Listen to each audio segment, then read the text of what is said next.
Do you have a feeling why we see so few Asian libraries, music libraries? You know, I'm not entirely sure that they don't exist. Okay.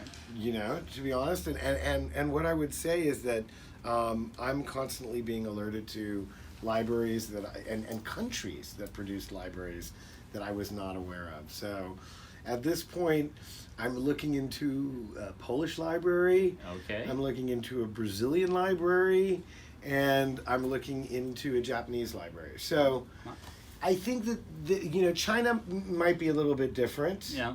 And that a lot of that has to do with just what happened during the Cultural Revolution.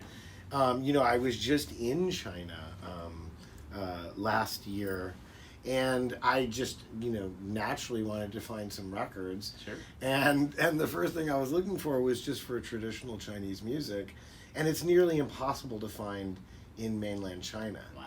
Because the government went and just got rid of that everything. stuff. Yeah. So they, there might have been library, or there might have been a people's, whatever library that has gone untapped. But I don't Music for the Little Red Book. Exactly.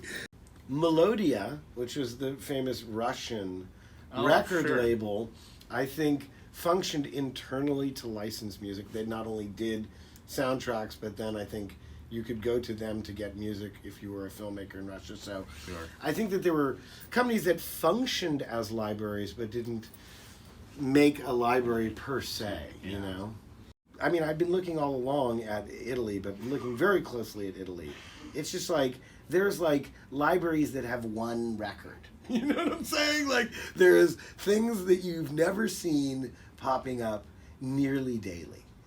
And so it just seems to me that, obviously not all of it is good, but some of it is sublime. And it just keeps kind of popping up. So what makes a track sublime for you?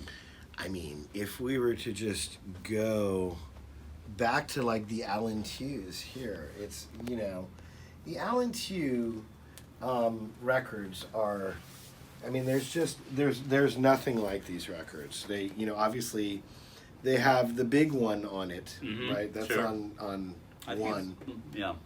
So one is the sort of longer, it has the links, but it's the longer things. But then two, and it's really the second side of two, is all these scene changes. And these are like 25-second tracks, 17-second tracks that,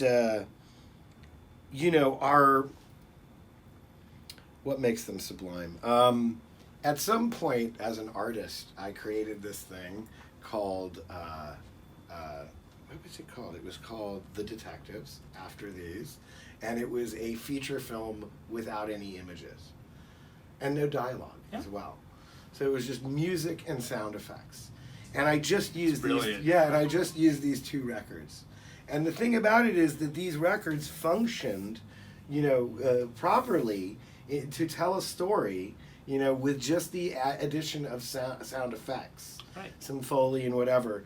And that's what these records are really about. It's like somebody was able to make, all films, many films, every film, in a couple of sessions. Well, I particularly love the album that was, I believe it was a Bosworth album, that was music for home movies. Music for, yes, which then got, I believe, Folkways, exactly, through Nurko. Right. That's right. Yeah. So, I just find that it's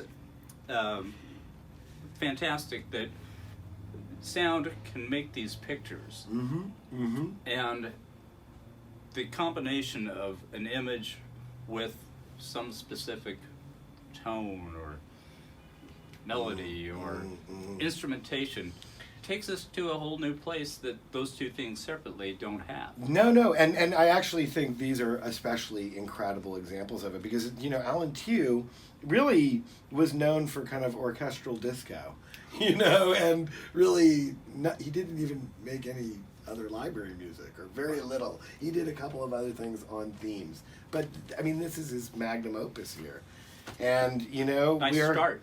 Yeah, I mean, we're very grateful that he was able to do that. It's absolutely sublime music. So.